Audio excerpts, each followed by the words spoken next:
L'enregistrement est parti. Donc, bonjour à tous, je suis Sylvain du Bureau national eTwinning. Je m'occupe en particulier voilà, des formations, en ligne en particulier pour aujourd'hui. Et la visioconférence qu'on vous propose aujourd'hui, c'est comment planifier un projet eTwinning. Va présenter cette visioconférence deux correspondantes académiques, Dorothée Hague et Émilie Lebray. Et donc, je vous laisse vous présenter. Vas-y, Émilie. Alors, je suis Émilie Lebray, je suis la correspondante académique de l'Académie d'Orléans-Tours et je suis professeure d'allemand à la base et enseignante détachée à temps complet pour Réseau Canopé.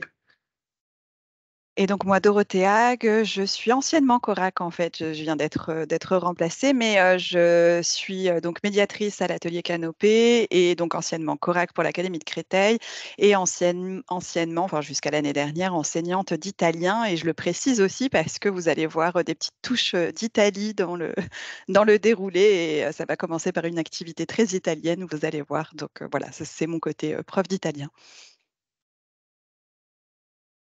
On va pouvoir commencer du coup? Oui, merci. Donc, je vous laisse complètement la main et Ça marche. j'essaie de répondre dans le chat et je Voilà. relayerai les questions s'il y en a effectivement. Super. Donc oui, Sylvain va répondre aux questions dans le chat et nous, donc on va commencer la présentation. Vous n'avez pas de caméra et de micro, mais on gardera du temps à la fin pour répondre à vos questions et pour revenir sur différents points. Et merci, Jada. Donc du coup, oui, le programme d'aujourd'hui, je vais enlever la caméra pour le temps de la présentation. Donc le programme d'aujourd'hui, c'est comment planifier un projet eTwinning. Et pour organiser ce temps avec Émilie, on est parti sur différentes questions. Donc l'idée de base était de vous donner des conseils pour planifier un projet efficace avec des partenaires et en assurer le bon déroulé. Et en répondant à différentes questions, comment collaborer entre enseignants, comment se répartir les tâches, quels sont les éléments incontournables pour réaliser un projet de qualité et motivant pour les élèves. Et avant de commencer, hop, on a prévu un petit test, donc le test de la pizza. Je vous ai dit, on allait retrouver un peu d'Italie. C'est un test que j'aime beaucoup, alors je vais vous le mettre directement en partage. Donc, vous allez rentrer sur menti.com et vous allez devoir rentrer un code qui est le code 16 24 26 83. Et ce que je vous demande, c'est de répondre à cette question. Où en êtes-vous sur eTwinning? Vous pouvez être débutant, vous pouvez avoir déjà fait des projets, être très avancé dans l'utilisation ou être en découverte. Et du coup, j'ai fixé 4 étapes de préparation de la pizza et à vous d'interpréter vraiment à quoi correspondent les étapes. Je vous laisse identifier en fait et imaginer où vous vous situeriez. Donc avec la première image où on a les ingrédients pour faire une pizza, la deuxième où on commence à façonner la pâte, la troisième où on assaisonne, on met les ingrédients et la quatrième, on a une pizza prête à cuire. Donc voilà, donc vous pouvez choisir où vous vous situez. Et je vois que certains ont commencé. Alors ça nous permettra à nous aussi de savoir un peu où vous en êtes, si vous êtes voilà, plus débutant, plus avancé. Et du coup, on a prévu pour la suite des conseils un peu pour tous. Alors, personne n'ose avoir une pizza prête pour l'instant, mais je suis sûre qu'il y en a plein d'entre vous qui ont aussi fait des projets.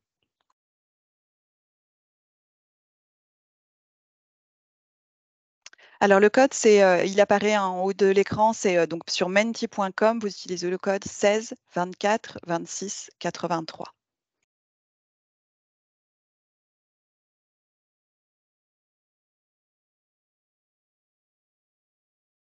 Ah, il y a quelqu'un qui a cuit sa pizza. Bravo. Mais vous arriverez tous à la pizza cuite à un moment donné. Et encore mieux avec les conseils qu'on vous donnera.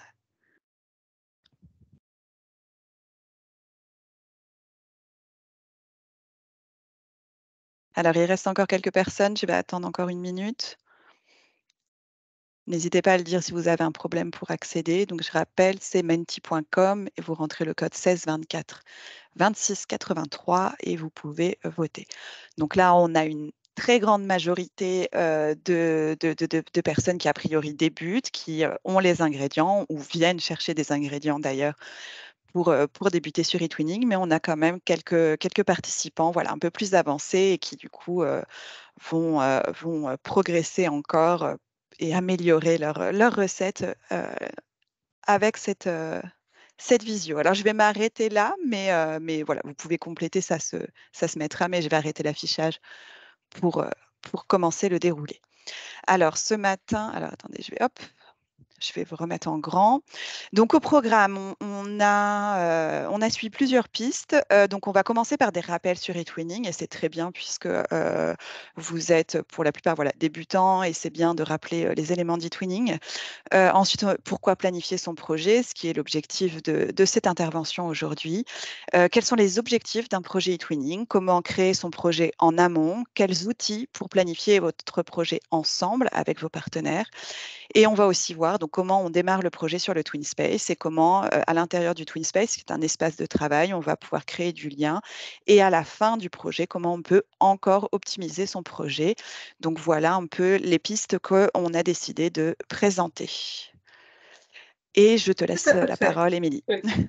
Et on va commencer par un petit rappel sur les 3 espaces que vous trouvez lorsque vous menez un projet eTwinning et qui vont être utiles pour votre planification de projet. Alors, le premier espace, Dorothée, je crois que c'est toi qui as la main pour le diaporama. Le premier espace, ça va être le site eTwinning France. Donc, sur ce site, ce n'est pas là où vous allez déposer votre projet, ni là où vous allez travailler avec vos élèves, mais c'est le site où vous allez pouvoir vous inspirer, vous former, trouver des éléments qui vont vous aider pour réaliser votre projet. Vous pouvez voir des projets clés en main, vous allez pouvoir avoir les formations, des indications sur les formations. Donc, par exemple, la formation, le webinaire d'aujourd'hui était référencé sur eTwinning.fr. Le deuxième espace, pardon Dorothée, le deuxième espace, c'est la plateforme EZEP. Donc, il n'y a plus un site spécifique pour eTwinning, mais désormais une plateforme européenne où on va retrouver à la fois eTwinning, plus l'ancien site, notamment School Education Gateway, où vous pouviez vous inscrire à des cours en Europe. Donc, si vous êtes intéressé par des cours en Europe, voilà, vous allez sur l'onglet formation continue. Donc, les enseignants européens peuvent venir en France et trouver des formations dans ce canal, et inversement, vous pouvez trouver des formations dans des pays européens. Vous voyez, en rouge est entourée la rubrique eTwinning. Donc maintenant, eTwinning est une rubrique de cette plateforme ESEP. Le but était d'avoir à un même endroit toutes, je dirais, les portes d'entrée lorsque l'on s'intéresse à la pédagogie de projet avec des partenaires européens ou hors Europe, puisqu'on peut aussi monter des projets avec des partenaires non européens. Vous voyez sur la capture d'écran, vous avez donc un profil, vous voyez mon nom, Émilie Lebré. Il y a des petites notifications en vert, c'est lorsque quelqu'un vous contacte par exemple ou vous invite sur un projet. Et on verra tout à l'heure que vous avez aussi le mail qui vous permet de communiquer avec les partenaires. Donc les apps, c'est vraiment là où vous allez déposer votre projet et vous allez pouvoir avoir votre espace de projet qui s'appelle le TwinSpace. Donc, le TwinSpace, ça sera votre espace de projet. Un espace de projet est ouvert une fois que vous avez vos partenaires de projet et le contenu de votre projet. C'est un espace 100% sécurisé, donc n'ont accès à ce TwinSpace que les élèves et les enseignants membres du projet. C'est important aussi vis-à-vis des familles de pouvoir dire que c'est un outil qui est fermé, je dirais, et sécurisé. Et on verra que ce TwinSpace, il est là aussi pour vous aider à planifier votre projet avec vos partenaires. Et également de garder trace de tout ce travail collaboratif entre enseignants, qui est parfois invisible lorsqu'on est dans la pédagogie de projet. Si on ne passe pas par une trace écrite, voilà, c'est une réunion informelle, que ce soit en salle des professeurs réelle ou virtuelle. Là, le TwinSpace va vous permettre d'avoir des moyens de communication entre enseignants et bien sûr, on le verra aussi entre élèves.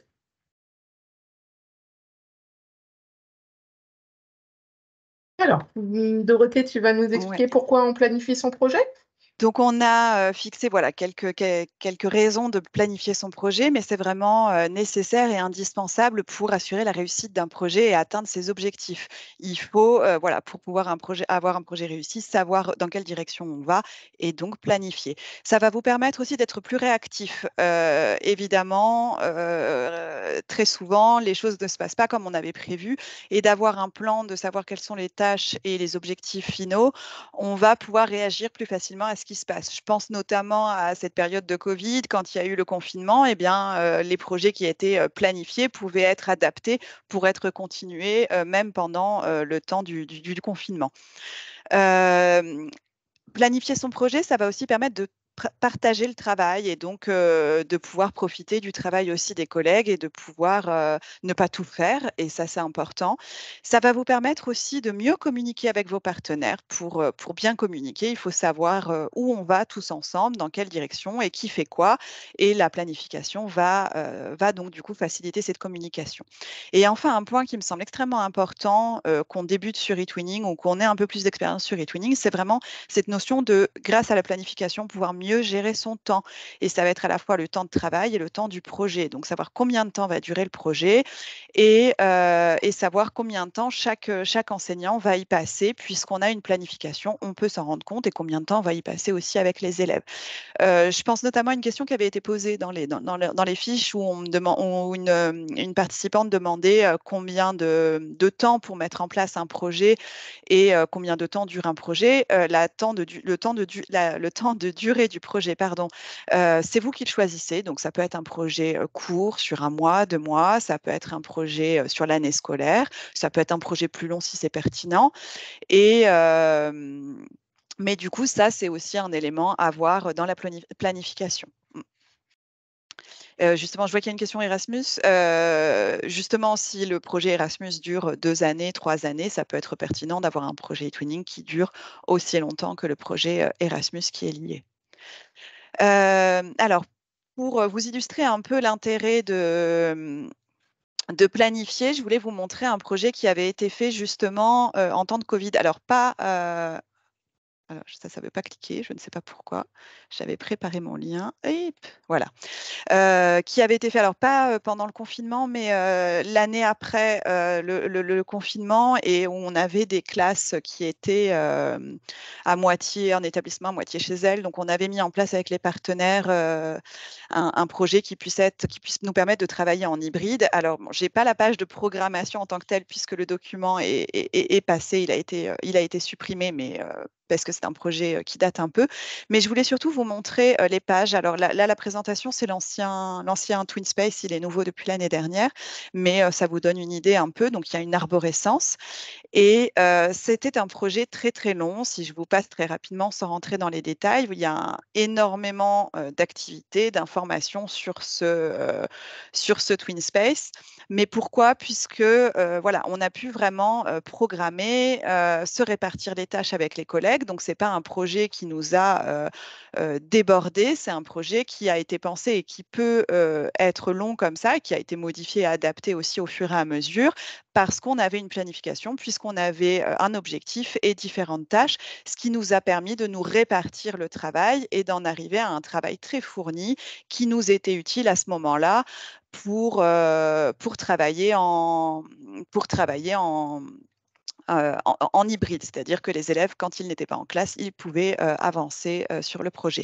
On a par exemple des activités de travaux de groupe. Il y a plusieurs activités, une dizaine, mais en fait, ce n'est pas moi, par exemple, en tant qu'enseignant, qui ai créé toutes ces activités. On a proposé, chaque membre, on était 6 enseignants partenaires, on a proposé des activités, on les a créées, et ensuite, on avait créé des groupes de travail. Alors pareil, on avait 24 groupes de travail, là, ce sont des élèves, mais on avait un tableau organisé. Donc voilà, j'aime bien ce projet parce qu'il montre en fait tout l'intérêt de planifier, où ça permet de créer des choses, voilà, d'aller plus loin et d'avoir beaucoup de travail. Ce qui ne veut pas dire qu'un projet eTwinning doit forcément être énorme, mais ça, on y reviendra avant. Vous pouvez rester sur des projets très simples et c'est intéressant de les planifier tout de même. Alors, que signifie planifier son projet? Alors, planifier son projet, c'est déterminer et ordonnancer les tâches, en estimer la charge et afin d'atteindre un objectif précis et réalisable. Donc, la première étape, ça va être de fixer un objectif précis et réalisable. On y reviendra après. Mais planifier son projet, ça sous-entend un livrable, un plan de projet. On attend un plan de projet. Vous pouvez le réaliser de différentes façons. Ça, c'est vraiment votre choix. Ça peut être un tableau partagé, une carte mentale, une to-do list. À vous de voir, avec vos partenaires, ce qui vous convient le plus. Et ce plan de projet doit répondre à 4 grandes questions. Pourquoi? Donc ça va être les objectifs de votre projet. Quoi? Les tâches. Quelles tâches vous allez mettre en place pour arriver à ces objectifs? Qui? Dans qui je vais compter la répartition, mais je vais aussi compter donc qui fait quoi? Entre les partenaires. C'est pas un partenaire qui fait tout le projet, qui invite les autres. C'est vraiment, on rencontre des partenaires et on construit ensemble un projet et on se répartit les tâches à faire. Et la communication, puisque du coup, pour se répartir et travailler sereinement et efficacement, on doit communiquer. Et enfin, quand le calendrier. Le calendrier avec des dates butoirs qu'on appelle jalons, qui vont être voilà, des dates importantes. Alors, ça peut être une date fixe, ça peut être une période aussi. Et dans le calendrier, on peut y inclure aussi, par exemple, les calendriers des vacances qui vont du coup venir impacter le projet ou les périodes de tension, par exemple des périodes d'examen, etc. Les objectifs d'un projet e-twinning. Donc, je vais te laisser la parole, Émilie. Oui, et donc comme, tout projet, il va falloir que vous fixiez des objectifs, dans cette recherche, cette quête d'objectifs, ce qui va être important, c'est de vraiment travailler avec vos partenaires de projet, et là, on peut s'appuyer, sur cette maxime: «Seul, on va plus vite, à plusieurs, on va plus loin». Cette idée que l'intelligence collective va permettre que vous puissiez, au sein du projet, vous appuyer sur les compétences de chacun, sur les habiletés, qu'elles soient numériques ou peut-être dans la gestion de projet. Certains collègues qui sont plus habitués que d'autres à la gestion de projet et que ça va vous permettre de vous fixer des objectifs un peu plus ambitieux que si vous travaillez seul avec vos élèves dans votre classe. Ça permet de se distribuer les tâches, de peut-être avoir un enseignant qui va, par exemple, inscrire tous les élèves sur le TwinSpace, un enseignant qui va être le gardien du temps. On reviendra tout à l'heure sur les rôles de chaque partenaire de projet, mais se dire que plutôt que chacun fasse la même tâche dans chaque pays ou chaque partenaire, on va peut-être pouvoir mutualiser et faire qu'un enseignant va se consacrer sur, peut-être la gestion des pages, d'autres mettre, les consignes. Enfin voilà, on reviendra sur, l'arborescence, des pages et la construction du projet. Ce qui est important dans un projet e-twinning, c'est qu'il s'appuie, donc on en a parlé, sur la pédagogie de projet et que l'objectif premier est qu'à la fin de votre projet e-twinning, il y ait une ou plusieurs réalisations concrètes. En fait, l'écueil pourrait être d'avoir des micro-tâches et des micro-productions qui ne participent pas à une réalisation concrète, une réalisation commune à la fin du projet par tous les partenaires de projet. Ça peut être, par exemple, un magazine collaboratif. Je ne vous en dis pas trop parce qu'après, on va vous demander, vous, à quelle réalisation concrète vous pensez. On l'a dit, on a prononcé le mot à plusieurs reprises, on est sur des activités collaboratives. On verra tout à l'heure la distinction interaction, collaboration, coopération, avec cette production commune et sur le TwinSpace que j'ai évoqué tout à l'heure, donc cet espace numérique de travail et de publication pour enseignants et pour élèves, gratuit, c'est vrai qu'on l'a pas dit, et donc sécurisé pour les projets entre classes. Alors, on va passer à une petite activité, interactive. On a dit donc qu'il fallait une réalisation finale à la fin d'un projet. J'ai, nommé l'exemple d'un magazine ou d'un journal collaboratif, mais je suis sûre que vous avez d'autres idées et donc, Dorothée, va vous projeter, donc un petit sondage, ou plus exactement un mur sur lequel vous allez pouvoir, indiquer vos idées de réalisation finale. Donc c'est fait avec un outil qui s'appelle Digistorm, de la plateforme La Digitale, qui est conforme RGPD, où vous trouvez tout un tas d'outils qui peuvent être utiles, pour un projet e-twinning. Je te laisse expliquer le fonctionnement peut-être, Dorothée?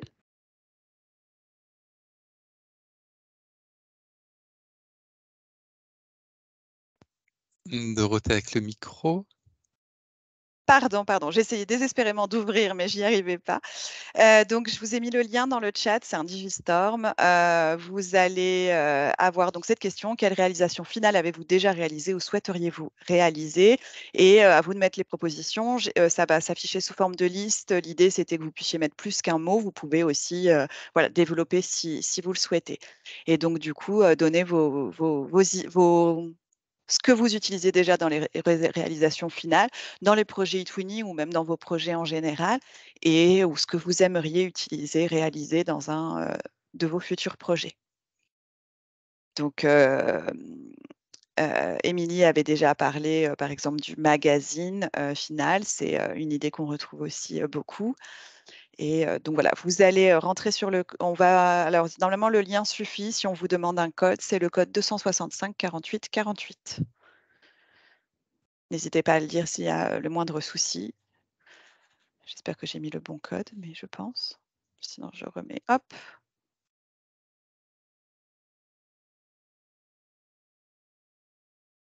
Voilà, 265 48 48, si on vous demande le code.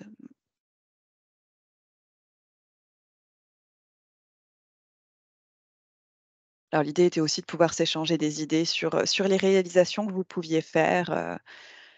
Ça peut être énorme comme un projet théâtre, ça peut être très simple comme une activité, voilà, une activité partagée très simple. Oui, normalement, il n'y a pas besoin de code avec le lien donné. Pensez aux projets que vous faites peut-être déjà hors projet eTwinning, puisque finalement, vous avez peut-être participé à des EPI ou TPE Même qui la tâche existaient finale pour auparavant les ou les tâches enseignants. finales, voilà, etc. Donc, pensez vraiment à tout ce qui vous vient en tête. Ça permettra de mutualiser tous ensemble. Par contre, je vois personne en présent. Vous avez un souci pour vous rendre sur le Digicode, le Digistorm?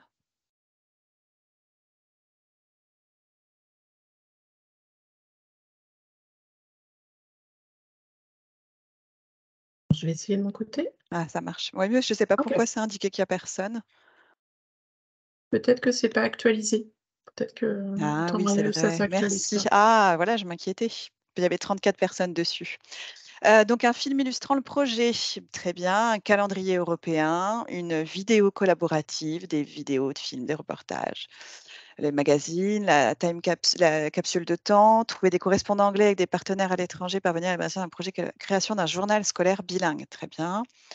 Le magazine qui a déjà été fait, les fiches métiers, la réalisation d'une exposition, et donc là, des portraits d'entrepreneurs, la vidéo encore sur le développement durable, les échanges de problématiques, les défis, hein, c'est sympa aussi.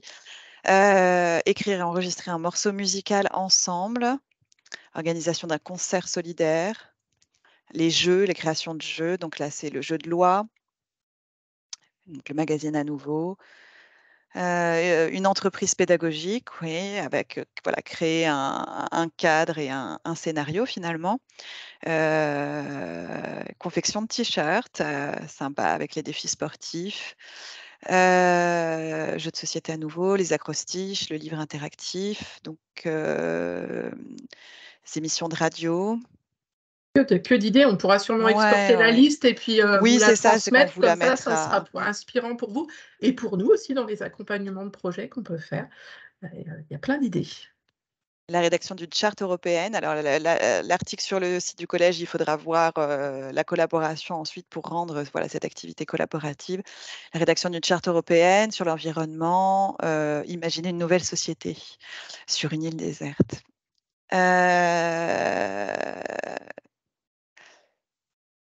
Oui, là, oui. Donc là, il y a plusieurs activités.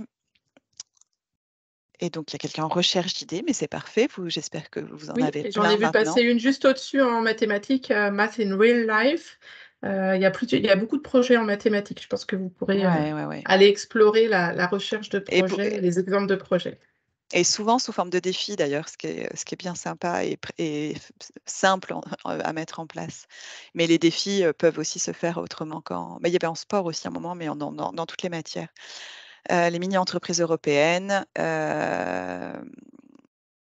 Alors, la proposition d'un projet, alors oui, mais après, c'est vrai que sur eTwinning, le principe n'est pas forcément de rentrer sur un projet déjà existant, mais vraiment de chercher des partenaires pour créer ensemble un projet. Après, ça peut arriver qu'on rentre sur un projet déjà tout fait, mais c'est vrai que c'est intéressant d'aller collaborer pour monter ensemble un projet. Et donc des démarches mutualisées aussi dans un but précis. On peut retrouver ça aussi, de mettre en place des règles ou des techniques. On retrouve ça aussi beaucoup dans les EDD. Bah, merci beaucoup pour toutes vos idées et vos échanges. Et bah, je te laisse la parole, Émilie, pour la suite. Oui, donc C'était toi, hein, le créer oui, oui, tout à fait. Dans le pardon. cadre, de cette planification de projet, on peut, voir comment on peut créer, son projet, en amont et on va voir les étapes clés. On a parlé déjà de la recherche de partenaires, donc ça va être la première brique, trouver un partenaire, s'échanger ses coordonnées. On verra que, sur la plateforme ESEP, si tu peux montrer juste la diapo d'après, Dorothée.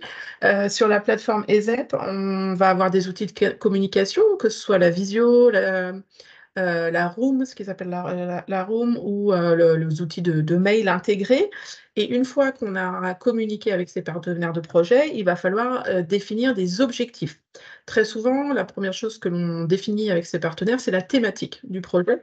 Et ensuite, on peut partir sur des objectifs. Alors, ce qui est vraiment important, c'est que tout le monde avance dans le même sens et que tout le monde vise la même cible, le même cœur de cible. C'est-à-dire vraiment que les objectifs soient clairs pour tout le monde et commun.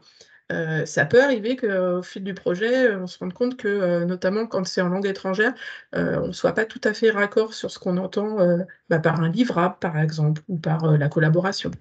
Donc c'est vraiment important de poser ce cadre des objectifs clairs et communs dès le départ, avec bien sûr les objectifs pédagogiques et comment, à la fin du projet, vous pourrez déterminer que votre projet a atteint les objectifs. Donc, quels sont les indicateurs de réussite?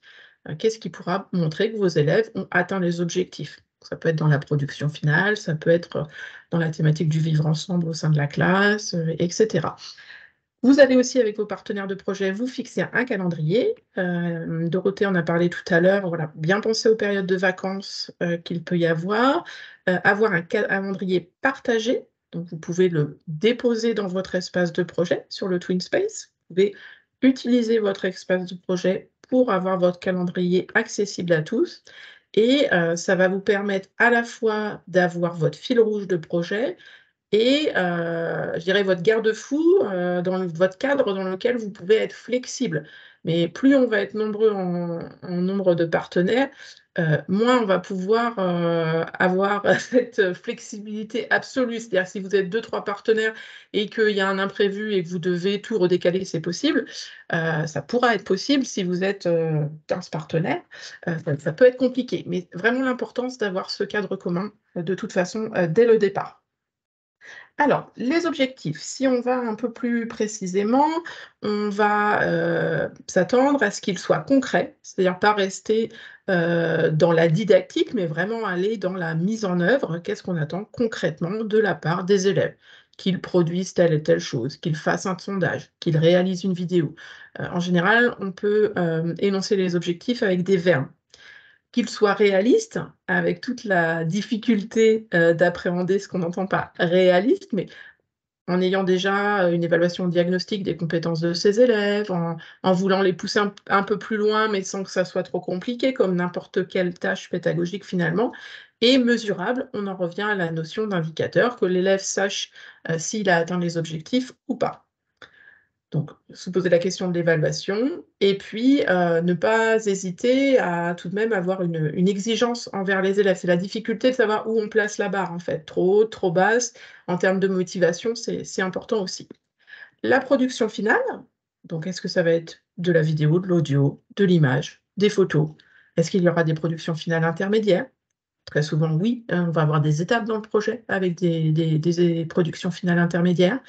Et en quoi elles répondent aux objectifs. Si votre objectif principal est travailler l'oral, très certainement que votre production finale sera une tâche à l'oral. La manière dont vous allez évaluer vos élèves, de manière formative et peut-être aussi à la fin du projet, et ne pas confondre l'évaluation des élèves et l'évaluation du projet. Dans le cadre du label qualité que vous pouvez demander une fois que votre projet est clôturé. Il est important qu'on puisse voir comment les élèves ont réagi au projet, comment ils évaluent le projet, qu'est-ce qui leur a plu, pas plu. Donc, pensez aussi à cette étape de l'évaluation, c'est important. Alors, on l'a beaucoup évoqué, pour collaborer, il faut énormément communiquer avec les partenaires de projet. Vous avez possibilité sur la plateforme ESEP d'utiliser la fonction mail qui est intégrée. Vous vous souvenez tout à l'heure sur le profil, c'était à gauche de mon prénom. Vous avez la possibilité d'utiliser des outils de visio, de créer un espace de communication partagée qu'on va appeler une room. Et ce qui est souvent ce qui est intéressant, c'est lorsqu'on a besoin de fixer un rendez-vous, de se dire: «Bon, bah, tel jour à telle heure, on va caler une réunion». Vous avez des outils de gestion d'agenda tels que Framadate, qui permettent de donner les créneaux disponibles. Et ensuite, vous pouvez aller voir sur toute la suite du ministère qui s'appelle Apps Éducation, sur laquelle vous avez pléthore d'outils qui vous aident dans le travail collaboratif avec vos partenaires. Vous avez un outil qui vous permet d'envoyer des fichiers volumineux, par exemple. Vous avez aussi un outil de gestion de calendrier. Vous avez un outil de visio aussi, qui est très souvent le même que celui que vous avez dans votre ENT, si vous avez un ENT, qui est Visio Agent. Voilà, vous pouvez aller explorer la plateforme Apps Éducation. Vous avez des documents collaboratifs aussi que vous pouvez aller utiliser. Ces objectifs, si vous voulez les passer au crible d'une méthode qui s'appelle la méthode SMART, il faut qu'ils soient spécifiques, donc pas trop généralistes et pas trop jargonnants, je dirais, lorsque vous énoncez vos objectifs, qu'ils soient mesurables, on en a parlé tout à l'heure, quels sont les indicateurs, qu'ils soient acceptables, donc qu'ils soient acceptables et réalistes pour les élèves par rapport à leur niveau, par rapport à leurs compétences, on parlait de motivation, et qu'ils soient temporellement définis. Donc là, on en revient à cette idée de planification, de gestion du calendrier. Le fait de passer par des objectifs communs, cela permet que tous les acteurs du projet adhèrent au projet. Et même si très souvent, il va peut-être y avoir un partenaire de projet qui va être un peu plus leader dans la gestion de projet, c'est important que tout le monde adhère au projet.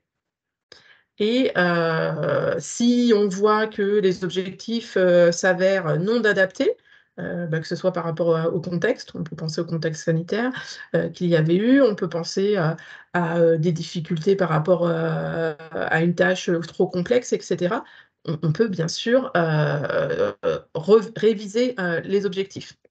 Mais ça évite, le fait d'avoir ces objectifs bien fixés, ça évite tout malentendu aussi dans le travail entre enseignants. Et puis ne partez pas seul dans votre établissement scolaire en France, essayez d'impliquer vos collègues. Oui, et d'ailleurs, je vais rebondir sur ce que tu disais, Émilie, du nombre de partenaires. Sachez, si vous ne le savez pas encore, qu'il faut être 2 pour pouvoir créer un projet. Donc, on recherche au moins un partenaire et quand on est 2, on crée un projet.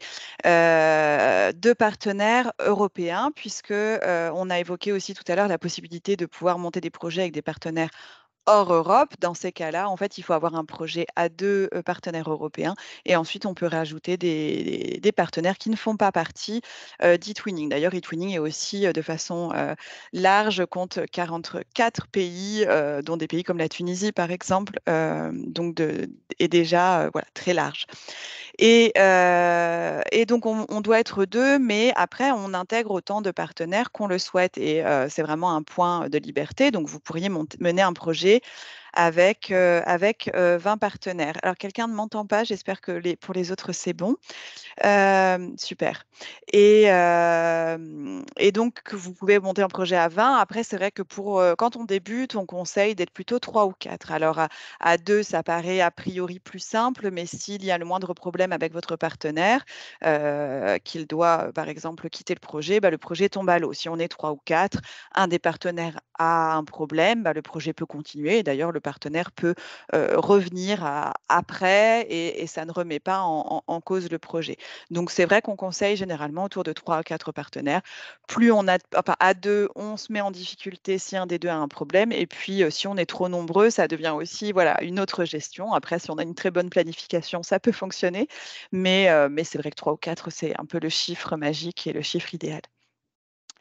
Et au-delà de la recherche des partenaires, vous pouvez impliquer vos propres collègues. Donc, vous allez travailler avec des partenaires dans toute l'Europe, mais vous pouvez aussi en profiter pour travailler avec vos collègues, vos partenaires sur place, j'ai envie de dire. Différents avantages d'impliquer les collègues, des projets plus engageants, une meilleure intégration et un meilleur impact sur l'établissement. On est plusieurs à travailler sur le projet, donc on a aussi plus de visibilité, puis on y intègre son cours. Ça permet aussi donc une approche interdisciplinaire qui est vraiment intéressante pour les élèves et pour le projet en lui-même. On va aussi pouvoir donc réunir des expertises, des compétences et des idées. Et c'est tout l'intérêt d'un projet e-twinning avec des partenaires européens, c'est qu'on va vraiment pouvoir se répartir le travail et pouvoir s'appuyer sur les connaissances et les compétences des partenaires, mais vous pouvez aussi nourrir votre projet des expertises de vos propres collègues. Et ça permet aussi, et c'est pas négligeable, une responsabilité partagée, moins de pression. Si vous en êtes notamment à votre premier projet, ça peut être voilà, plus serein, vous pouvez aborder plus sereinement vos premiers pas sur eTwinning si vous le faites accompagné d'un collègue. Et alors, comment on implique ses collègues? On peut les impliquer de différentes façons. Donc, on peut leur proposer de participer à tout le projet, mais aussi uniquement de contribuer à une activité. C'est-à-dire qu'on a notre planification, et notre planification nous permet de savoir ce qui va se passer, ce qui nous attend et quel est notre objectif. Et on peut leur dire, ah bah voilà, à un moment, j'ai une activité, ce serait bien d'avoir ton expertise ou que tu interviennes à ce moment-là pour apporter un autre regard, pour apporter des choses qui rentrent plus dans ton programme que dans mon programme à moi. Et donc, on va pouvoir proposer aussi aux collègues d'intervenir, pas sur l'intégralité du projet, mais sur une activité du projet. On peut aussi décider de préparer, conduire une activité ensemble. On a une répartition, on sait qu'on doit s'occuper de telle activité et on peut le faire avec nos collègues. On peut aussi donc rassembler les compétences et les expertises et du coup jouer avec l'interdisciplinarité que j'évoquais tout à l'heure. Par exemple, on a un projet et à un moment, ce serait bien d'avoir un regard avec un collègue de SVT, on va l'inclure, on peut travailler avec le professeur documentaliste, par exemple, on peut même intégrer la vie scolaire, l'infirmière, etc. Donc, on peut vraiment travailler avec ses collègues et rendre ses projets encore meilleurs avec les connaissances et le partage avec ses propres collègues. Et les élèves, et oui, on peut impliquer aussi les élèves et on peut impliquer les élèves. Alors évidemment, le projet, on le fait pour eux et on attend à ce qu'ils participent dans le projet, mais ils peuvent s'impliquer aussi dès la planification. Donc, on peut les questionner sur ce qu'ils aimeraient faire, sur ce qu'ils savent faire et sur ce qu'ils peuvent vous apprendre. Et ça va permettre aux élèves de se sentir vraiment acteurs de ce projet et que ce projet est vraiment le leur. Et là, c'est vraiment intéressant. Et puis, ça va être une opportunité aussi de mettre en valeur certains élèves. On va valoriser leurs connaissances, leurs compétences, leurs centres d'intérêt. Et donc, on va les faire entrer dans ces activités voilà, d'une toute autre façon qui peut être tout à fait valorisante. Et pour Pardon. Et pour ça, je voulais vous évoquer, alors je ne vais pas me rendre sur le lien, mais je vais en parler rapidement, d'un projet que j'avais mené qui s'appelle Interradional. Alors, ce n'est pas le nom initial du projet, mais c'est un projet qu'on a construit et donc planifié avec l'intention vraiment que les élèves construisent eux-mêmes leur radio, leur web radio européenne. Et donc, on a vraiment planifié les tâches qui leur permettraient de créer leur web radio. Donc, c'est eux qui ont voté pour le nom de la web radio qui s'appelle Interradional. C'est eux qui ont proposé des logos et qui ont voté pour le logo. Ils ont aussi, puisque l'objectif final était de réaliser des podcasts, donc une web radio remplie de podcasts, ils ont aussi voté pour le jingle et ensuite, ils ont réalisé ensemble des podcasts. C'était vraiment très intéressant de leur faire construire tout le cadre, parce que du coup, ils se sentaient vraiment donc acteurs, comme je disais tout à l'heure, mais enfin, c'était vraiment leur projet, c'était leur travail, c'était leur web radio. Et du coup, l'espace de travail TwinSpace, enfin, ils se le sont complètement approprié. Donc, c'était vraiment très intéressant de se reposer sur les élèves pour construire ce projet. Et c'est la planification qui nous a permis de mettre en place cette activité-là et de rendre les élèves complètement acteurs. Il y a d'autres projets qui vont, par exemple, procéder à un brainstorming autour, voilà, sur une thématique. On veut travailler sur le développement durable. On laisse les élèves proposer des sujets. On vote pour les sujets qui intéressent le plus et on crée des groupes de travail autour de ça. Ça peut aussi fonctionner comme ça. Quel était le niveau des élèves?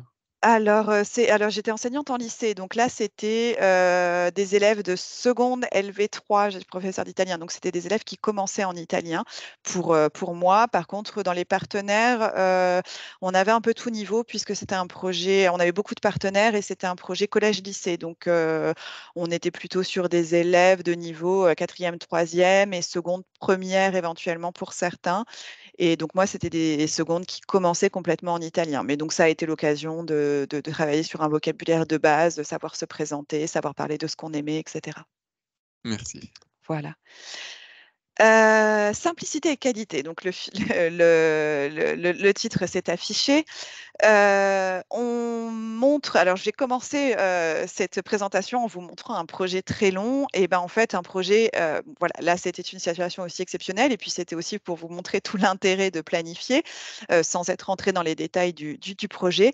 Mais un projet de qualité n'a pas à être spectaculaire, n'a pas à être complexe et n'a pas à être long. Je l'ai dit à un moment donné, un projet peut aussi durer un mois. Il peut aussi durer une semaine si à un moment c'est pertinent.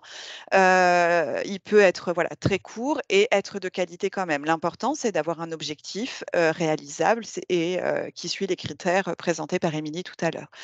Et donc voilà, ce qu'il faut, c'est un projet qui vous permette d'atteindre vos objectifs. Et vous n'avez pas besoin de créer un projet énorme, d'avoir une tâche finale, un objectif final qui soit exagéré et qui ait une répercussion immense. Faites un projet simple avec un objectif que vous êtes capable d'atteindre et soyez efficient. Donc, les mots-clés vont vraiment être modestes, réalisables et nombre de partenaires limité, puisque si vous avez trop de partenaires, ça peut devenir compliqué. Et j'ai quand même mis, parce que alors je suis vraiment pour les projets très simples et j'aime bien que voilà, un projet, ne dure pas trop longtemps et reste simple. Mais on peut aussi, oser aller plus loin et aller plus loin, ça ne veut pas dire faire plus complexe ou, faire plus long, mais, vraiment oser aller plus loin et alors j'ai utilisé le terme «enseigner autrement», c'est un peu l'objectif d'eTwinning, c'est enseigner autrement en utilisant la démarche de projet collaborative et européenne. Mais vraiment le passer par l'étape de planification du travail va vous permettre d'être plus ambitieux, donc de pouvoir créer plus d'activités ou des meilleures activités, d'oser aussi et d'être plus original et du coup de ne pas hésiter à enseigner autrement et à y intégrer aussi, des innovations pédagogiques. Ça va vous permettre aussi donc d'augmenter la qualité des activités collaboratives en vous appuyant vraiment sur les expériences et les connaissances de partenaires. Vous savez quel est l'objectif, quelles sont les tâches et vous pouvez, avec vos partenaires, communiquer et échanger sur les compétences de chacun. Ce qui veut dire, par exemple, que vous n'avez pas besoin d'être un pro sur tous les outils numériques. Vous pouvez décider de rester très simple ou vous pouvez vous appuyer sur un partenaire qui sait utiliser tel outil numérique et qui va partager avec vous ses connaissances pour pouvoir mettre en place les activités. Planifier, va permettre de ne pas vous laisser déborder et intégrer pleinement le projet à votre enseignement et ça, c'est important. Quand on fait un projet eTwinning, on ne vous demande pas de créer quelque chose en plus de tout ce que vous faites déjà, mais vraiment d'intégrer, le projet à ce que vous faites et à votre programme scolaire et ça va être vraiment, un point important à garder. Alors ça ne hem je peux pas revenir en arrière. Bon, j'ai loupé un morceau, mais en fait, ça va le fait de planifier, ça va vous permettre aussi de pouvoir, de donner vraiment une identité à votre projet. Donc là, j'avais prévu aussi, alors attendez, parce qu'à chaque fois c'est compliqué quand j'essaye d'aller, il est ici. Ça va vous permettre de pouvoir aussi mieux construire votre projet, le rendre plus agréable, d'oser le scénariser. J'aime beaucoup cette idée de scénarisation où à partir d'une idée, on va créer on a notre plan, on a notre objectif et à partir de là, on va pouvoir créer un scénario, ce qui va rendre le projet plus efficace, plus motivant pour les élèves et le projet aussi plus beau en soi. Et donc là, j'ai pris comme exemple un projet que j'avais mené il y a 2 ans sur une correspondance fictive entre Victor Hugo et Garibaldi. Donc, il y avait une correspondance réelle et on a travaillé donc sur imaginer une correspondance, enfin, partir de la correspondance réelle pour en imaginer une fictive.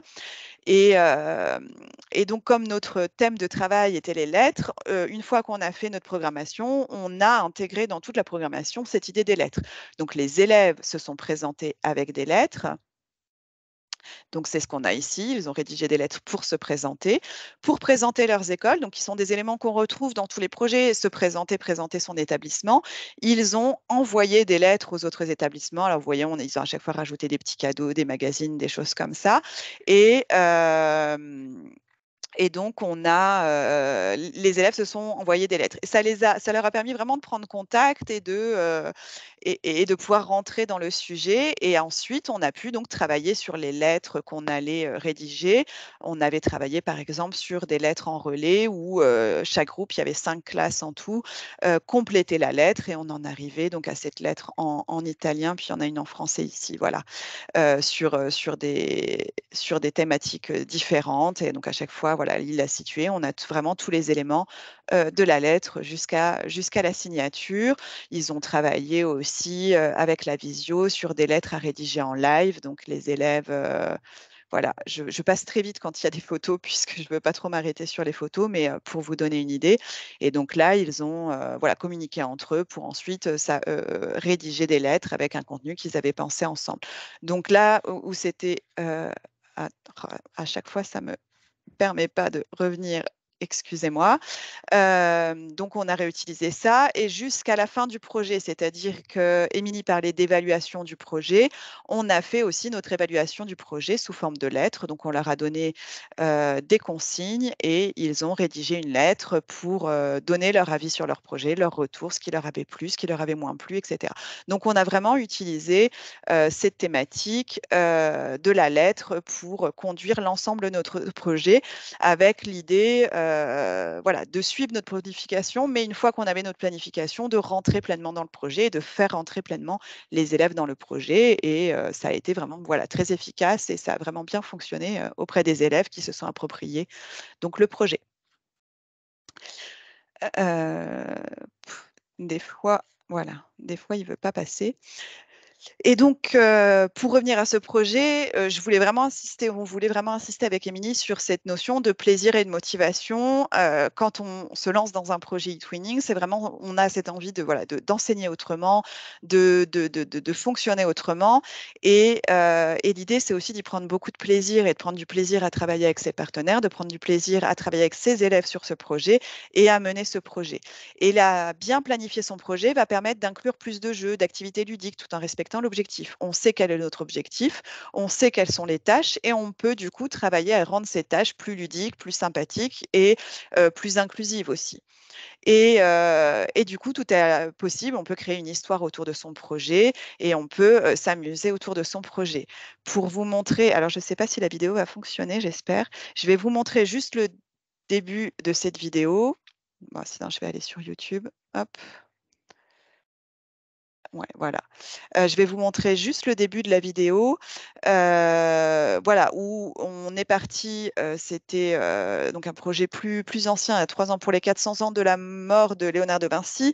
On a voulu faire un petit projet sur Léonard de Vinci, donc on avait nos objectifs qui étaient vraiment liés à notre programme scolaire. Alors à l'époque, on avait des axes à étudier et donc on avait prévu des activités autour des axes avec, voilà, un produit final. Et puis on s'est dit, voilà, maintenant qu'on a notre planification, rendons ce projet projet plus sympa, plus amusant, plus ludique pour que les élèves aient envie d'y participer, aient envie de s'investir, aient envie de s'engager. Et du coup, on a créé tout un scénario à laquelle les élèves ont pris part puisque on a eu, donc le projet s'appelle Mamma Mia, i francesi hanno rubato la Gioconda, qui en français donnerait Mamma Mia, les Français nous ont volé la Joconde. Et le projet a vraiment commencé du coup par une lettre des élèves italiens qui accusaient les élèves français d'avoir volé la Joconde et tout ce qui se fait autour de là. Donc, on a pu vraiment commencer par quelque chose de très amusant et entraîner les élèves et puis prendre beaucoup de plaisir, nous, en tant qu'enseignants. Donc, je vous montre juste le début, mais elle sera disponible sur le PowerPoint si vous voulez voir la vidéo en entier.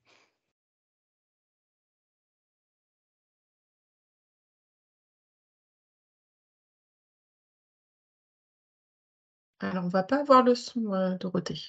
Ouais, j'ai oublié de partager le son, pardon, mais il n'est pas très important.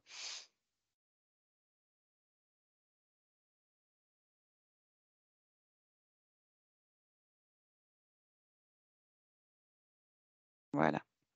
Voilà, c'était juste pour vous montrer un peu l'idée de comment on a transformé un projet qui reprenait vraiment notre plan de cours et nos besoins au niveau du programme en un projet plus développé. Hop. Voilà, alors, on essaie de vous donner des conseils, on va s'arrêter aussi sur quelques points de vigilance. Donc, on a avoir au moins 2 partenaires de projet, il faut être 2 pour commencer le projet. Comme je vous ai dit tout à l'heure, 3 ou 4, c'est très bien pour commencer et pas trop de partenaires pour ne pas se mettre en difficulté. Même si on a une bonne planification, trop de partenaires, ça complique quand même les communications. S'accorder sur le fond des productions attendues et non sur l'outil numérique à utiliser. On travaille en collaboration, on travaille en mobilité virtuelle, donc on travaille de loin, donc on va utiliser le numérique pour pouvoir travailler ensemble.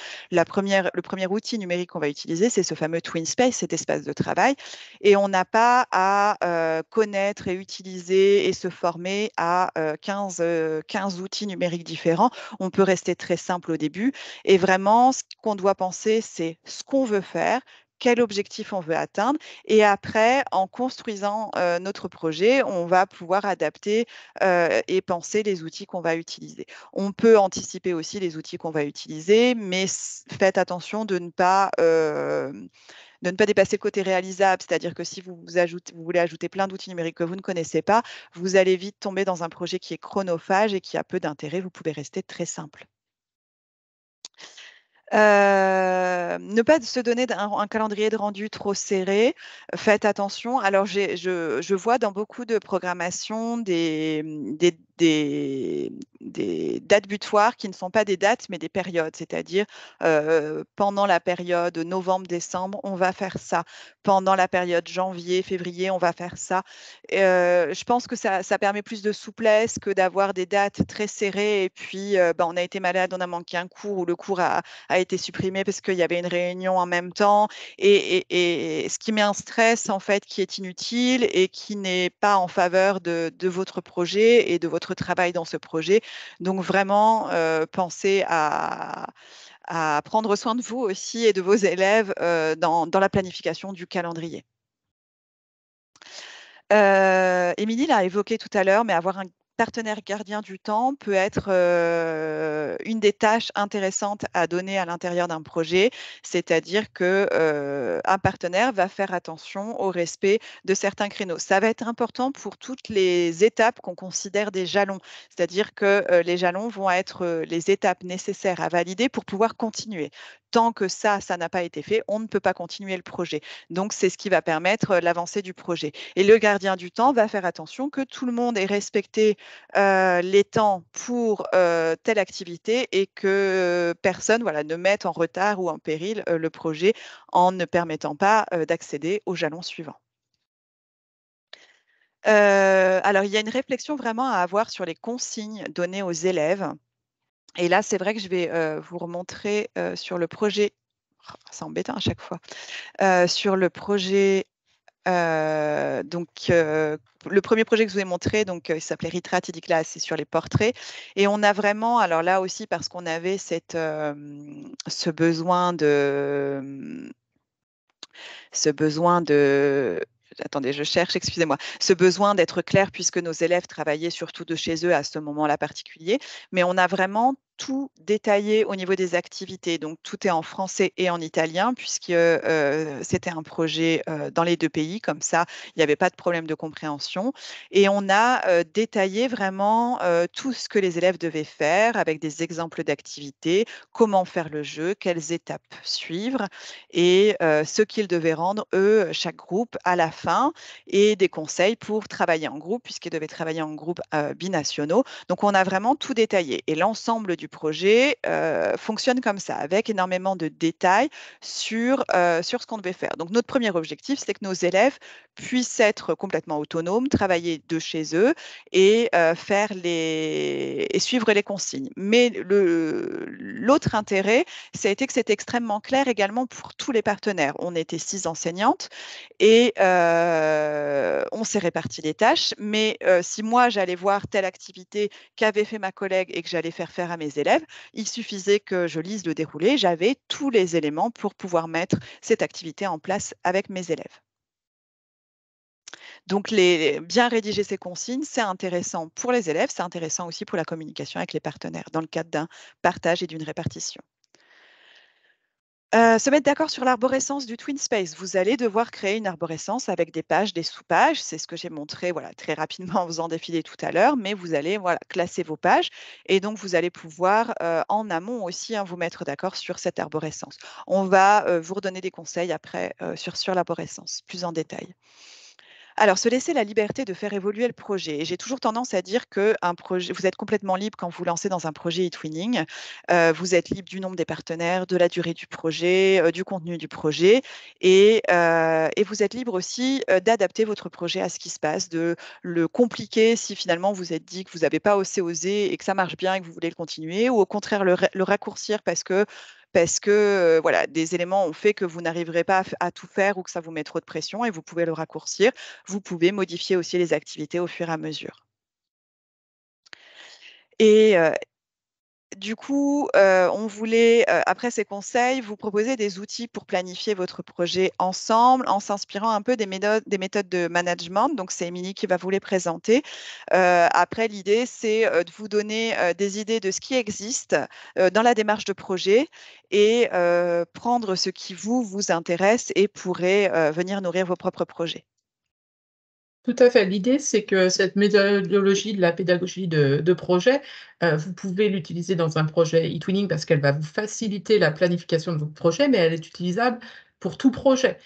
C'est aussi, la démarche qu'on peut avoir lorsqu'on dépose un projet, Notre école faisons-la ensemble ou les projets CNR actuellement, tout ce dispositif. Donc dans les outils, de projet, eh bien, on va pas vous en dire, trop tout de suite, puisqu'on va vous demander, vous, quels outils vous utilisez pour, travailler, enfin pour planifier vos projets? Je pense par exemple si vous avez travaillé, peut-être déjà sur un projet, collaboratif avec, d'autres collègues, d'autres enseignants de votre établissement, comment vous avez planifié votre projet? Est-ce que vous aviez un tableau par exemple? Enfin voilà. Comment s'est passé ce temps de planification de projet et quels outils, vous avez utilisés ou quels outils vous connaissez et vous vous dites: «Bon, je vois pas trop comment l'utiliser, mais ça pourrait être intéressant». Donc, à nouveau, vous avez un lien vers un Digistorm et on vous laisse, renseigner rapidement, des outils auxquels vous pensez ou des démarches et outils.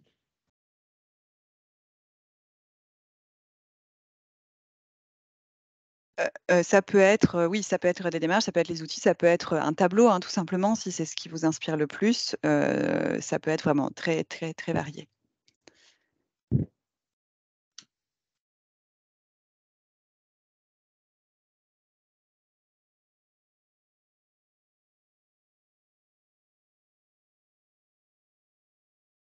Alors oui, le Drive et notamment Google Docs est souvent utilisé. On peut, utiliser les outils de Framasoft aussi, parallèles qui permettent d'avoir un document partagé et de planifier ensemble. Donc vous l'avez vu sur mon projet. Après, c'est vrai que nous, on avait fait le choix de les éliminer au bout d'un certain temps et donc du coup, aujourd'hui, sur les projets les plus anciens, il est pas présentable, mais il était communiqué, pendant quelques temps. Les mails, alors il y a les mails, mais du coup, c'est vrai que c'est bien d'avoir un document de planification qui soit partagé, qui permette de garder trace des décisions prises et qui peut être aussi partagé et mis à la vue des autres partenaires et même des élèves, pourquoi pas. Donc, on a beaucoup de Drive, on a Excel.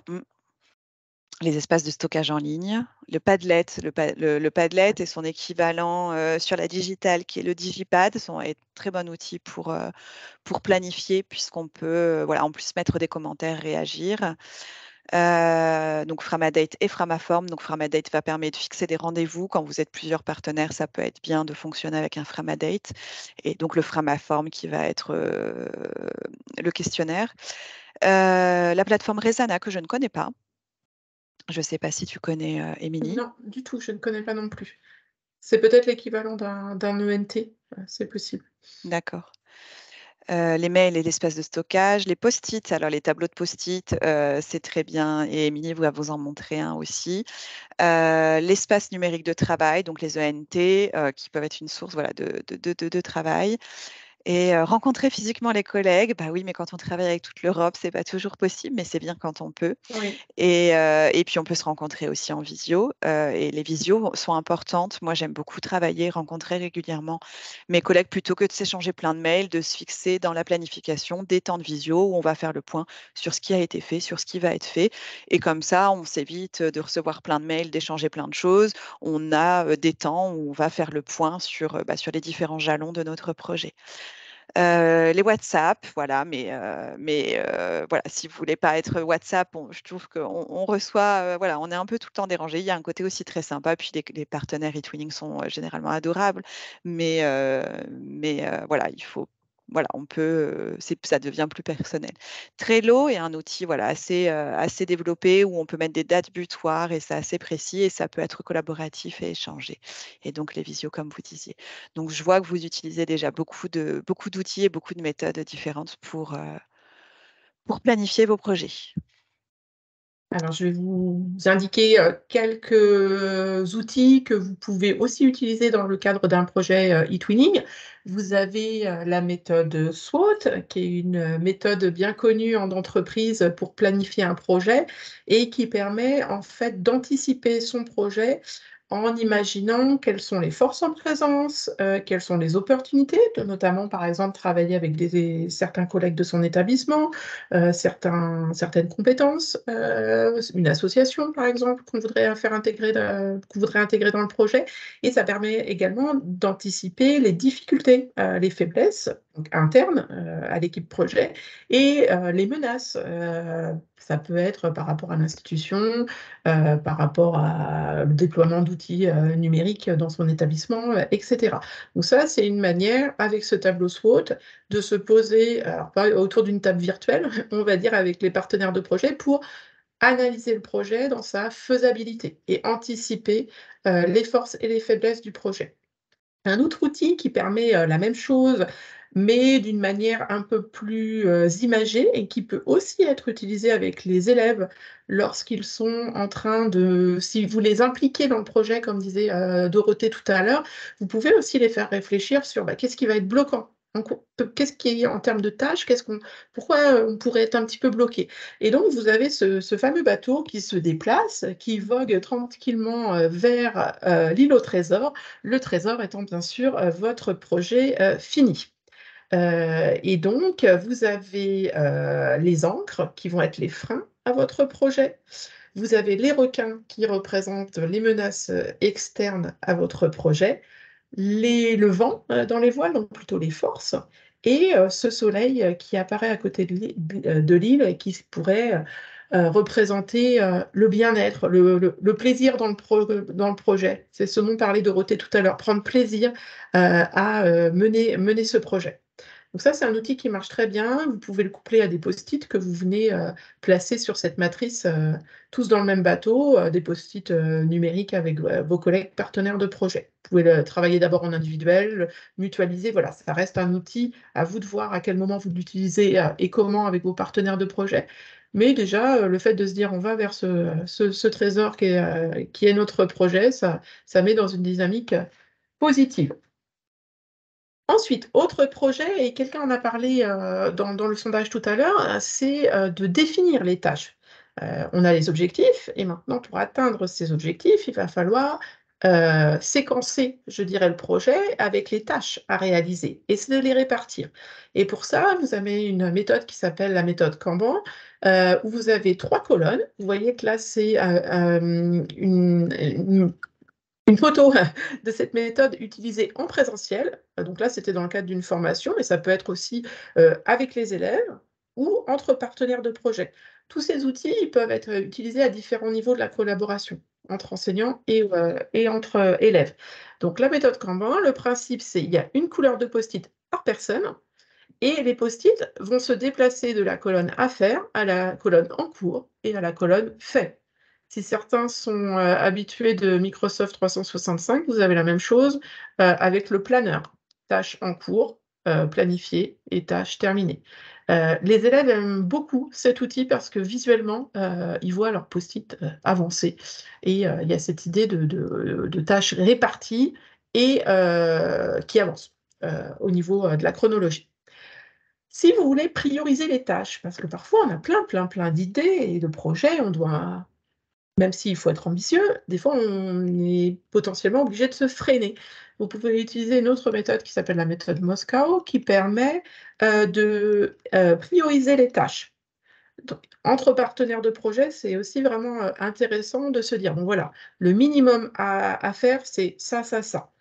Ça, on peut se permettre que ça soit peut-être au jalon dans le calendrier qu'on s'est fixé, ça sera peut-être pas au tout début de la période, on peut se laisser un petit peu de temps. Ça, si c'est pas fait, c'est du décor, on le fait en plus. Si on a le temps, super, si on n'a pas le temps, tant pis. Peut-être que sur une prochaine tâche, une prochaine activité, on aura le temps. Et puis, ça permet aussi de se dire, bah ça, de toute façon, ce serait super, mais on le retient pas parce que c'est pas réaliste, c'est pas faisable. Donc en fait, ce sont des outils qui favorisent la communication, que ce soit entre partenaires de projet ou entre élèves.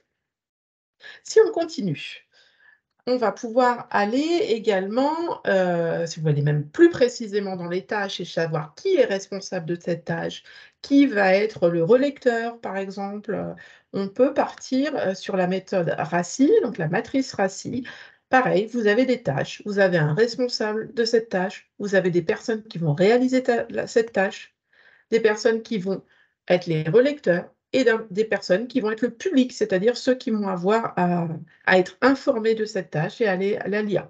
C'est utile notamment lorsqu'on veut faire une conférence de rédaction avec les élèves, avec une production éditoriale derrière, un magazine, un journal, responsable de rubrique, journaliste, etc. Voilà. Visuellement, ça oblige à segmenter les tâches, c'est ça qui est important. Alors, les points de vigilance. Donc, on en avait discuté avec Dorothée. Voilà, faut pas être trop ambitieux, mais parce que dans cette idée que si on montre aux élèves un super projet et qu'on n'atteint pas les objectifs, en termes de motivation, ça va peut-être s'essouffler aussi côté élève. Ouais. Faut doser, on va dire. Dites-vous que vous ne commencez pas de zéro, que vous avez des choses déjà dans vos séquences de cours sur lesquelles vous pouvez vous appuyer sur vos expériences de pédagogie de projet que vous avez pu mener dans vos établissements scolaires. Ne pas trop détailler les tâches non plus lorsqu'on va être dans la gestion de projet, trouver le bon équilibre. Et puis, je pense que c'est le leitmotiv de ce webinaire. Ne partez pas seul pour réaliser ce planning de gestion de projet. Alors maintenant que vous avez vu comment on vous conseille de planifier votre projet avec vos partenaires de projet, vous vous dites peut-être il serait quand même temps d'arriver sur le TwinSpace. Alors sur le TwinSpace, pour en avoir un, il va d'abord falloir que vous passiez par la création du projet. Vous vous souvenez, pour créer un projet, il faut être 2 partenaires de projet.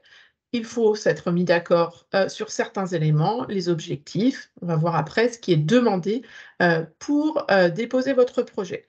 Toujours est-il que c'est un partenaire de projet qui dépose le projet. Il invite un autre partenaire comme cofondateur. Ça permet d'avoir son espace de projet donc à 2. Et ensuite, s'il y a d'autres partenaires, on les invite. Voilà, on crée un projet à 2 et ensuite, on va inviter les autres partenaires de projet.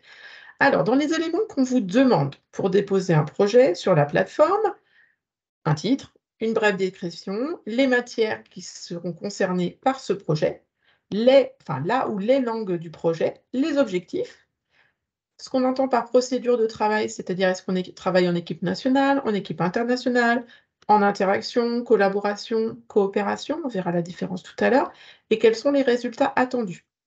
Une fois que vous avez déposé votre projet, le projet est envoyé à votre bureau national, donc pour la France, à Chasseneuil-du-Poitou, au siège du BAN, et votre projet va être validé.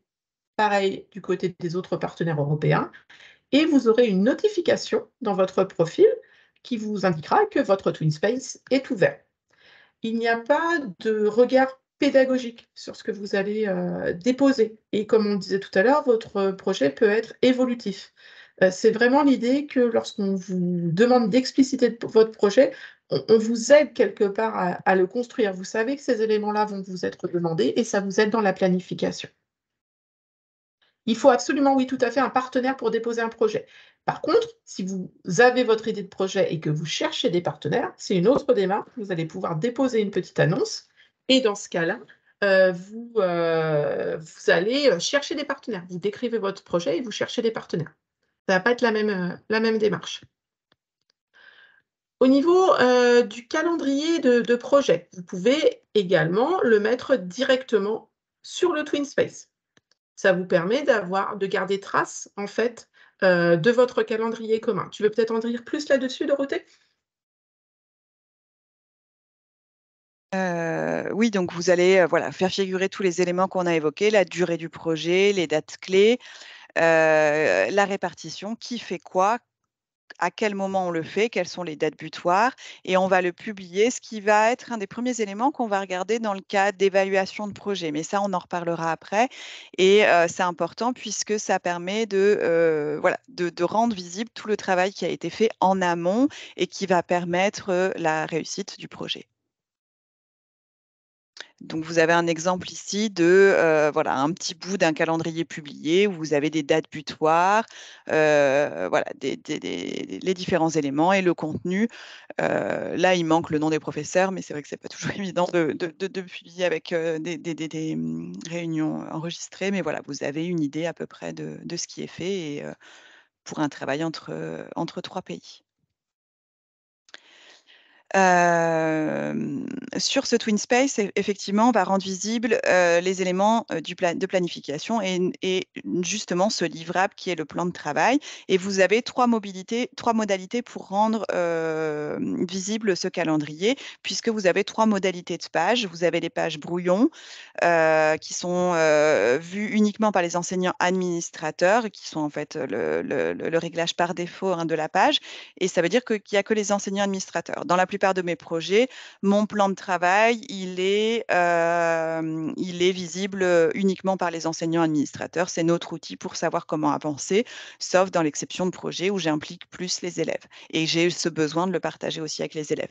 Par contre, à la fin de mon travail, je rends visible, le plan de travail pour tous les e-twiners. Donc mon plan de travail a peut-être évolué, a été corrigé, ajusté, mais du coup, à la fin du projet, pour faire le point sur le projet, je vais rendre visible à tous les e-twiners.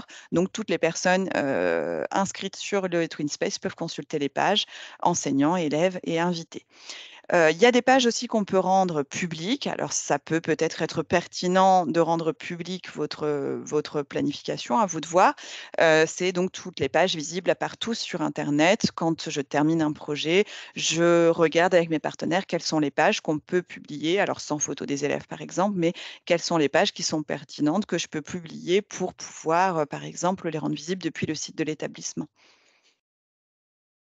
On va pouvoir utiliser aussi sur le TwinSpace, l'espace salle des profs qui est le premier espace qui s'ouvre sur le TwinSpace et qui est, donc dédié uniquement aux enseignants et qui va permettre de communiquer. Donc là, on a un petit exemple, d'une collègue qui avait, lancé en début de projet une activité pour que les partenaires communiquent et se présentent correctement entre eux, en donnant notamment l'âge des élèves, etc.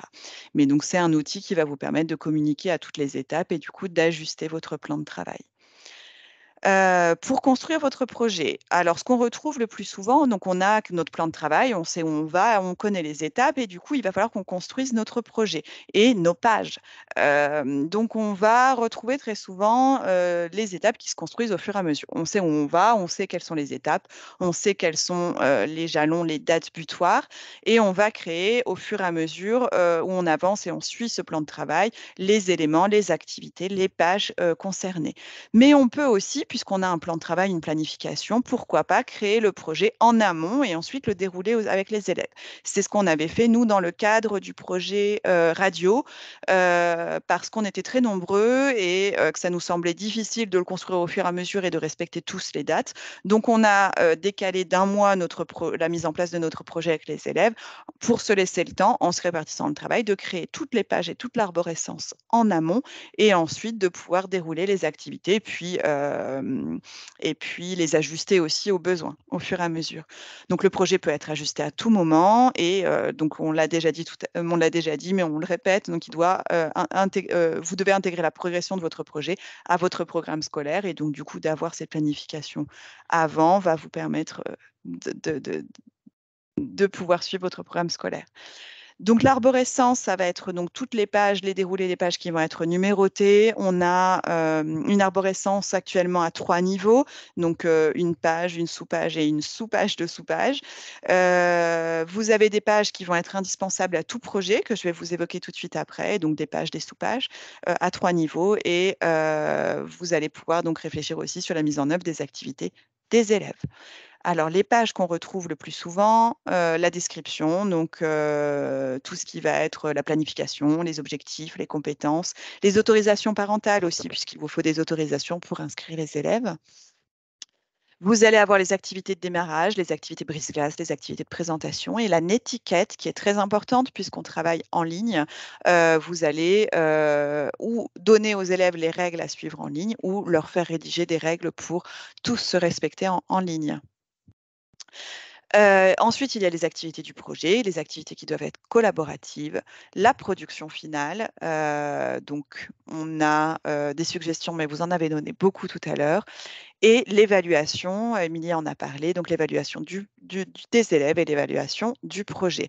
Je reviendrai à la toute fin sur les critères d'évaluation qui sont importants et que la planification vous aide à valider. Donc, je ne vais pas développer. Et ensuite, la dissémination. Comment je parle du projet? Est-ce que j'en parle dans la classe? Je l'affiche? Est-ce que c'est visible au niveau de l'établissement? Est-ce que c'est visible pour les parents? Est-ce que c'est visible au-delà de l'établissement? Et Émilie, je vais te redonner la main sur tout ce qui est interaction, collaboration, coopération pour faire le lien justement sur ces fameuses activités collaboratives. Tout à fait. Rapidement, voilà, c'est 3 termes qu'on emploie parfois, interaction, collaboration, coopération, en se disant: «Les élèves vont travailler ensemble». Ça peut être intéressant de voir les nuances qu'il y a entre ces 3 termes, notamment lorsque l'on va, planifier, son projet avec les partenaires, puisque, certes, l'interaction, par exemple, peut se faire de manière asynchrone, la collaboration aussi.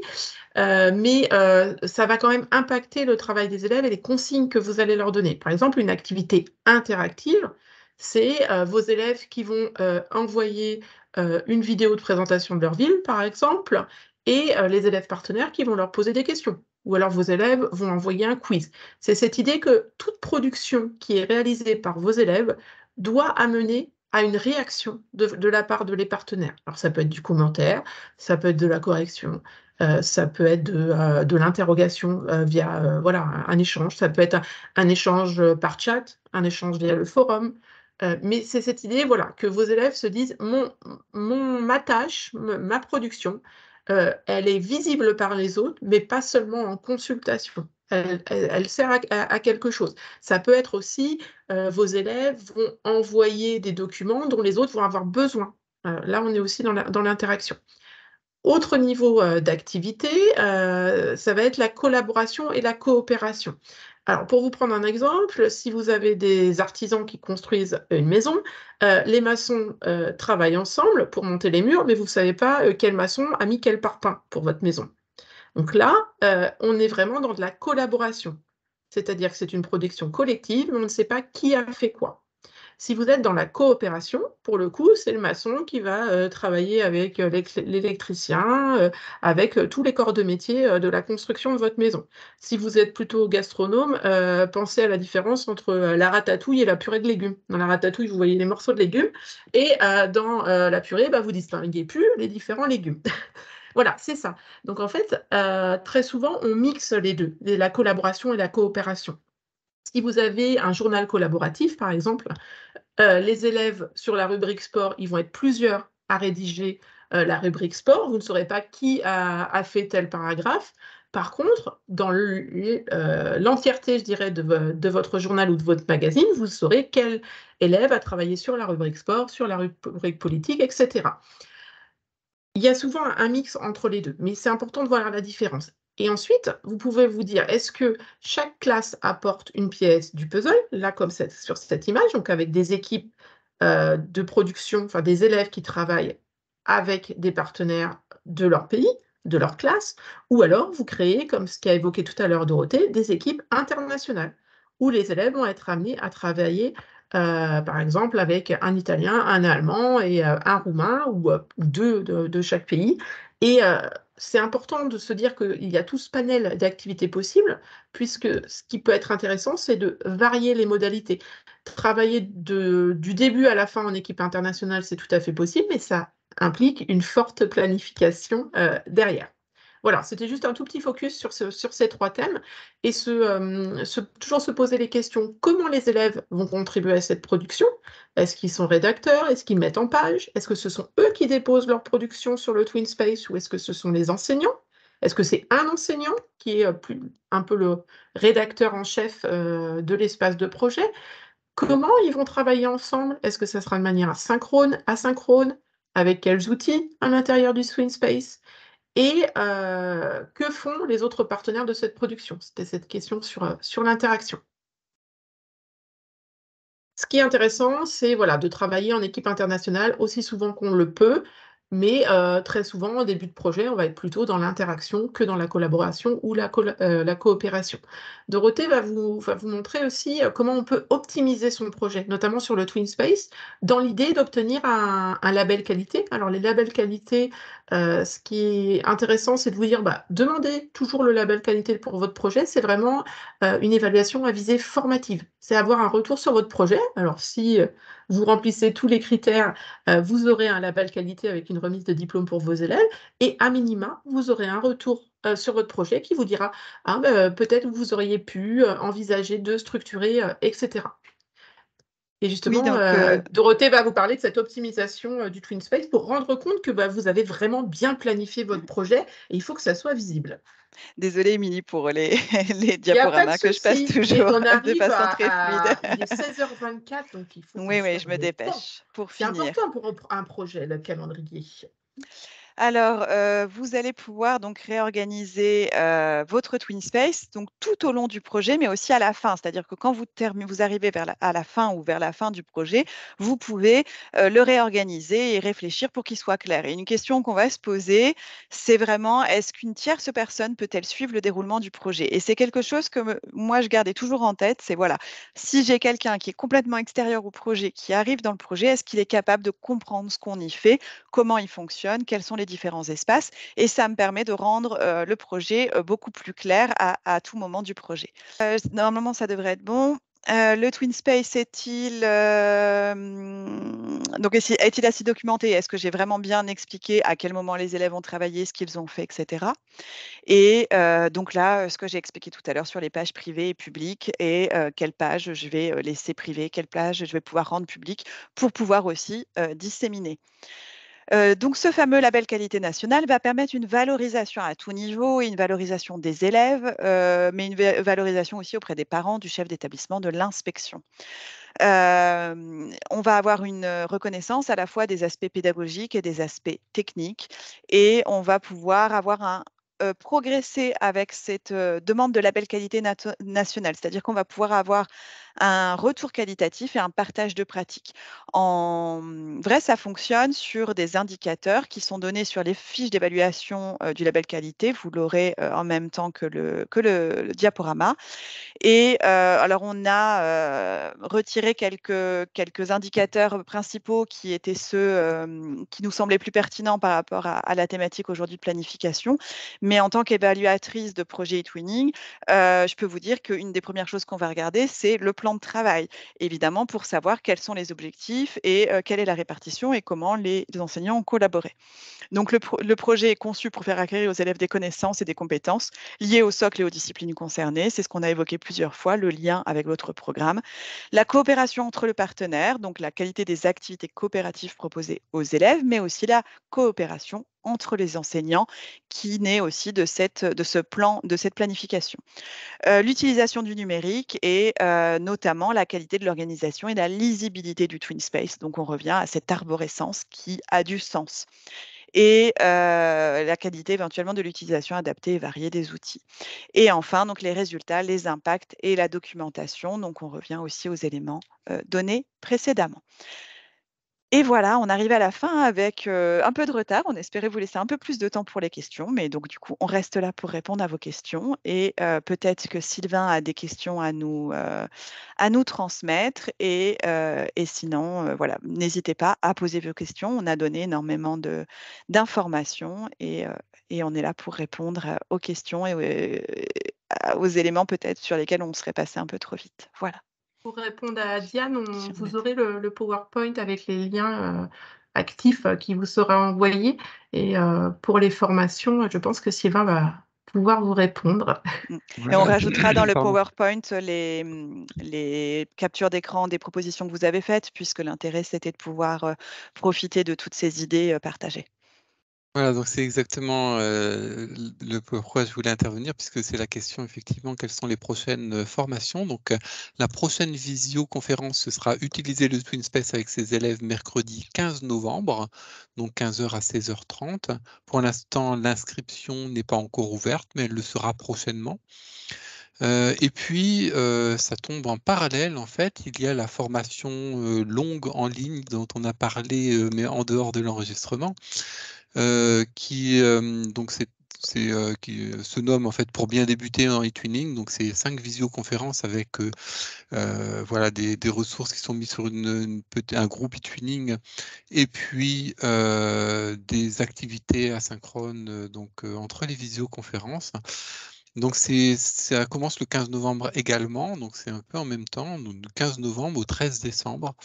Donc si vous voulez participer aux deux, en fait, inscrivez-vous sur la formation longue, bien débuter sur eTwinning et puis sur la visioconférence pour avoir simplement l'enregistrement et vous aurez l'enregistrement. Bien sûr que dans la formation longue, de toute façon, le TwinSpace sera peut-être de façon un peu plus technique, on va dire, mais sera abordé bien sûr dans la formation longue. Là, c'est l'utilisation du TwinSpace avec ses élèves, mais on verra les questions, voilà, les différentes fonctionnalités. Ce sont des ambassadrices eTwinning qui vont présenter. Donc, je pense qu'on peut arrêter au niveau de l'enregistrement et puis on va pouvoir prendre des questions en dehors de la visio, enfin, de l'enregistrement, en dehors effectivement de cet enregistrement, ce qui permettra éventuellement, même si vous avez d'autres questions qui n'ont pas trouvé de réponse, mais je ne pense pas dans le chat, ou qui... Si, peut-être juste dire avant de fermer ce qu'écrivait Émilie, n'hésitez pas à solliciter le CORAC de votre académie et je vous remettrai le lien, mais vous trouvez ça sur etwinning.fr, le premier espace qu'avait présenté Émilie et vous trouverez des réponses quant aux formations en territoire ou au national. Alors donc pour l'enregistrement, on vous souhaite, voilà, vous revoir bientôt, en tout cas dans d'autres visioconférences et à bientôt. Merci.